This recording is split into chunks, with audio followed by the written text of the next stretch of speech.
Assalamualaikum warahmatullahi wabarakatuh. Kami dari kelompok 4, di sini kami ingin mempresentasikan hasil diskusi kelompok kami mengenai korosi pada tembaga. Perkenalkan, nama saya Nanda Aini, nama saya Malika Bibira Mandita, Nama saya Kalila Sipana Putri. Nama saya Nasma Maulani Putri. Proses terjadinya korosi. Kita tahu bahwa logam dapat mengalami korosi. Seperti yang kita lihat bahwa ujung besi beton yang ditekuk sudah mengalami peristiwa korosi. Namun bagian besi lainnya tidak mengalami hal serupa. Mengapa demikian? Untuk menjawab pertanyaan tersebut, kita akan membahas lebih dahulu proses terjadinya korosi pada besi beton seperti berikut ini. Awalnya besi beton yang baru diproduksi strukturnya lurus tanpa penekukan. Namun karena ukurannya yang panjang menjadi kendala tersendiri pada proses distribusi sehingga pabrik harus melakukan penaklukan pada besi beton. Sebagai akibat penekukan pada bagian besi yang menjadi pusat, lekukan akan mengalami kerusakan. Sementara bagian lainnya tidak demikian, pada bagian besi yang mengalami kerusakan terdapat beda potensial. Hal inilah yang menjadikan bagian besi yang ditekuk lebih mudah mengalami korosi dibandingkan dengan bagian logam lainnya. Apabila besi beton yang sudah ditekuk terdapat dalam keadaan lingkungan yang lembab, beda potensial pada besi akan terkoneksi oleh keberadaan air. Pada kondisi ini, secara elektrokimia terbentuk bagian besi yang memiliki beda potensial negatif akan berperan sebagai anoda, sementara bagian yang memiliki beda potensial positif akan berperan sebagai katoda. Di anoda terjadi reaksi oksidasi besi yang menghasilkan ion besi 2+ dan elektron. Hal ini yang menyebabkan besi dapat terkikis. Ion besi 2+ selanjutnya larut dalam air dan elektron akan bermigrasi ke katoda. Di katoda sendiri terjadi reaksi reduksi gas oksigen yang terparkir tasnya dengan adanya elektron hasil oksidasi besi dan ion hidronium atau H+ kepada HI, yang kemudian reaksi ini menghasilkan molekul-molekul air. Sementara itu, ion besi 2+ yang terlarut akan dioksidasi lebih lanjut oleh oksigen sehingga memiliki bilangan oksidasi +3 di dalam senyawa peroksida. Senyawa peroksida selanjutnya akan terhidrasi oleh air dan menghasilkan karet dan ion hidronium kembali karena ion hidronium dihasilkan. Hal ini menyebabkan proses korosi akan terus berlangsung, mengingat bahwa ion hidronium merupakan reaktan pada reaksi reduksi oksigen di katoda. Oleh karena itu, proses oksidasi besi pun terus berjalan dan membuat besi terus terkikis sehingga kualitas ketahanan besi menurun. Berikut alat dan bahan: paku besi, gelas kaca, plastik bening, kapas, minyak, garam, dan air. Siapkan 5 gelas kaca dan beri tanda.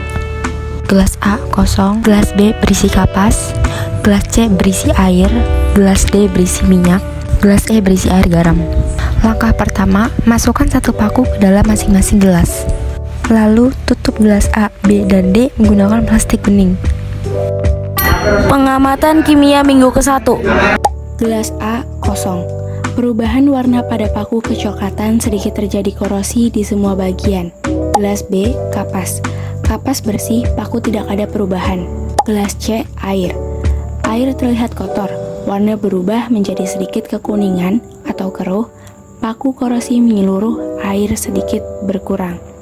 Gelas D minyak. Paku tidak terlihat perubahan, warna minyak masih alami. Gelas E air garam. Warna terlihat sedikit keruh, korosi terhadap paku terlihat di seluruh bagian dan perontokan pada paku. Pengamatan kimia minggu kedua. Gelas A, perubahan warna pada paku kecoklatan, sedikit terjadi korosi di semua bagian. Gelas B, kapas bersih, paku terlihat ada perubahan korosi.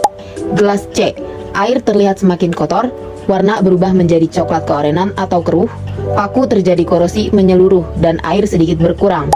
Gelas D, paku tidak terlihat perubahan dan warna minyak masih alami. Gelas E, warna terlihat keruh, korosi terhadap paku terlihat di seluruh bagian dan perontokan pada pakunya, dan garam terlihat coklat. Pengamatan minggu ketiga. Gelas A kosong. Perubahan warna pada paku kecoklatan terjadi korosi di semua bagian. Gelas B Kapas bersih, paku terlihat ada perubahan korosi. Gelas C, air. Air terlihat semakin kotor, warna berubah menjadi coklat keorenan atau keruh, paku terjadi korosi menyeluruh, air semakin berkurang dan terjadi kerontokan pada paku. Gelas D, minyak. Paku tidak terlihat perubahan, warna minyak masih alami. Gelas E, air garam. Warna terlihat keruh, korosi terhadap paku terlihat di seluruh bagian dan perontokan pada pakunya.